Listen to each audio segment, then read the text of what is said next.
gentlemen, good luck. Top 6 answers are on the board. Ano ang masarap gawin matapos maligo? Go! Rafa. Magpahid ng tuwalya sa katawan. Kasi basa pa siyempre. Oo, basa ka eh. Oo, kailangan magpatuyo. Nandyan ba magpahid ng tuwalya? Uy! Anong masarap gawin matapos maligo, Kuya Joel? Cologne? Magpabango? Magpabango. Sabi ni Ma'am Charo, ha? Nandyan ba magpabango? Wala rin. Okay, Gil, Magbihis. magbihis. Nandyan ba magbihis? Kuya Soliman, anong masarap gawin pagkatapos maligo? Magsipilyo. Ayun, masarap din yun. Nandyan ba magsipilyo matapos maligo? Oh, pwede. Kuya Sol, pass or play? Play. Play. Okay, first time to play. Okay. Ma'am Charo, anong masarap gawin? Pagkatapos maligo, matulog. Matulog. Yan. Pero patuyuin muna yung buhok. Mag-toothbrush muna. Matulog. Mag-bis muna. Survey says, top answer. Top answer. Direk Al, anong masarap gawin matapos maligo?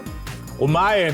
Kumain. Yan. Lalo na kung almusal yan. Ako, tapos mainit na kape. Pak! Nandiyan ba yan? Kumain. Yan.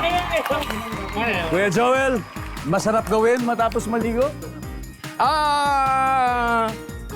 Magpahinga? Magpahinga. Magpahinga. Ka matutulog.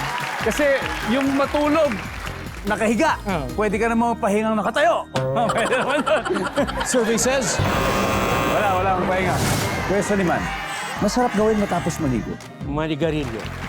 Manigarilyo. Nandiyan ba ang manigarilyo? Team Ryan, pwede na mag-huddle. Betty, anong masarap gawin matapos maligo? Loving. Loving. Nandiyan ba ang loving? Wala. Okay. Anyway, this is your chance to steal. Gil, masarap gawin pagkatapos maligo? Siguro manood ng TV. Manood ng TV, simple. Rafa? Mag-ayos ng kwarto. I like that. Woo! Ayos tayo. Ganda. I like it. Maglinis. Ito, Johnny, maglinis. To put your child to sleep. Oh, patutulugin ang sanggol. Max. Okay, again, masarap gawin matapos maligo. Final answer. Manood ng TV. Manood ng TV. Magkapuntos na kaya sila sa wakas? Malalaman natin nandyan ba manood ng TV? Go! Alright.